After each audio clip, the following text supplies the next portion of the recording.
Document কথা বলে, এই কথাটা নিশ্চয়ই শুনেছেন। আজকের ভিডিওটা নিয়ে চলে এসেছি, যেখানে বলবো যে নোটিফিকেশান কিন্তু অন্য কথা বলছে এবং প্র্যাকটিক্যাল হচ্ছে অন্য কিছু।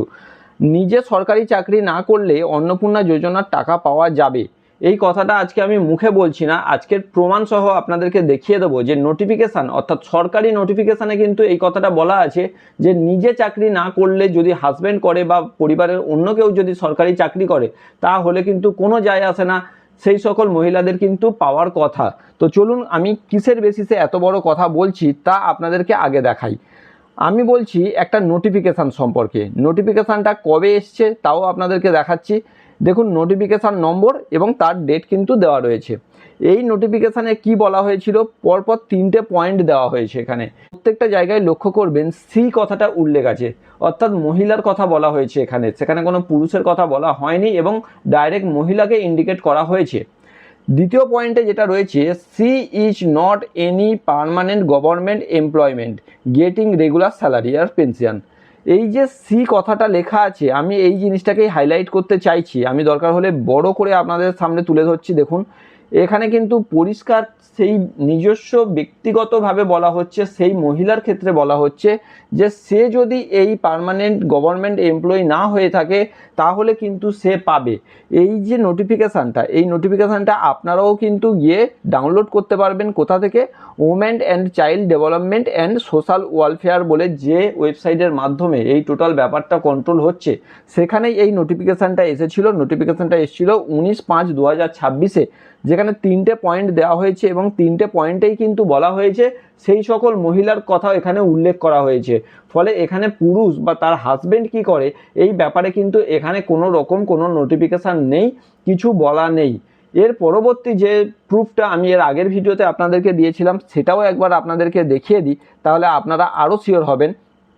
এখানে রিজেকশান সম্পর্কে মানে কমপ্লেন করার জন্য এখন যে কমপ্লেন সাইটটা খুলেছে, সেই কমপ্লেন স্লাইডে যে কটা পয়েন্ট দেওয়া হয়েছিল আজ কয়েকটা পয়েন্ট বাড়িয়েছে।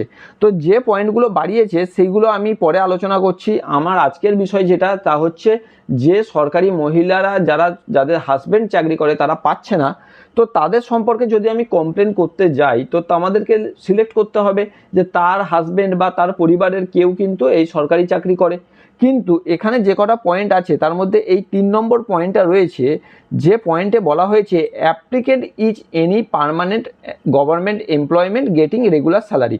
ওখানে দেখিয়েছিলাম যে সি কথাটা উল্লেখ আছে, অর্থাৎ মহিলার কথা বলা হয়েছে এবং এখানে কিন্তু অ্যাপ্লিকেন্টের কথা বলা হয়েছে। অনেকে বলছে যে বাড়ির কর্তার নামে তো অ্যাপ্লিকেশান হয়েছে অন্নপূর্ণা যোজনায়, তাই হয়তো এটাকে অ্যাপ্লিকেন্ট দিয়েছে। তাই যদি হবে, আপনারা হয়তো খেয়াল করেননি যখন আমরা অ্যাপ্লাই করেছিলাম, যারা অ্যাপ্লাই করেছি সেই অ্যাপ্লাইয়ে যারা যোগ্য অ্যাপ্লাইড মানে যে সকল মহিলারা এর যোগ্য, তার পাশে কিন্তু আই অ্যাম অ্যাপ্লাইং কথাটা লেখা ছিল। আই অ্যাম অ্যাপ্লাইং মানে সেই ব্যক্তিগত মহিলা যিনি অ্যাপ্লাই করছেন, তো সেক্ষেত্রে কিন্তু অ্যাপ্লিকেন্ট তিনি। তো অ্যাপ্লিকেন্টের কথা এখানে বলা হয়েছে। ফলে যারা মহিলারা পাননি, গভর্নমেন্ট সার্ভিস চাকরি করে তার হাজব্যান্ডরা, তাদের উচিত এই নোটিফিকেশানটা এবং এই ব্যাপারটাকে কিন্তু আপনাদের লোকাল অফিসে তুলে ধরা। কারণ এই যে নোটিফিকেশানটা আমি দেখালাম আপনাদেরকে, এই নোটিফিকেশানটা কিন্তু কারোর ব্যক্তিগত বা আমার ব্যক্তিগত তৈরি নয়। এই নোটিফিকেশানে পরিষ্কার এখানে সি লেখা রয়েছে। এখন তাহলে প্রবলেমটা কোথায় হচ্ছে, কেন এই প্রবলেমটা হচ্ছে, কেন এই অসুবিধাটা হচ্ছে? অসুবিধাটা আমার যেটা মনে হয়েছে, আমাদের পঞ্চায়েত অফিসে কিন্তু ভেরিফিকেশানের জন্য ডেকে কোশ্চেন করা হচ্ছে যে আপনার পরিবারে কেউ সরকারি চাকরি করে কিনা। এখন এখান থেকেই পরিষ্কার যে তাদের কাছে নোটিফিকেশানের ক্লিয়ারিটি নেই। পরিবারে যেই করুক না কেন, হাজব্যান্ড না করলে এই কোশ্চেনটা যদি করতো তবু মানা যেত। তারা কিন্তু প্রশ্ন উল্টো করছে, অন্য করছে। ফলে পরিবারে কে সরকারি চাকরি করে পেনশন পায় এটা কিন্তু কনসার্ন নয়, তবুও তারা এই প্রশ্নটা করছে। আমার মনে হয়েছে তাদের কাছে ক্লিয়ার ইনস্ট্রাকশান নেই।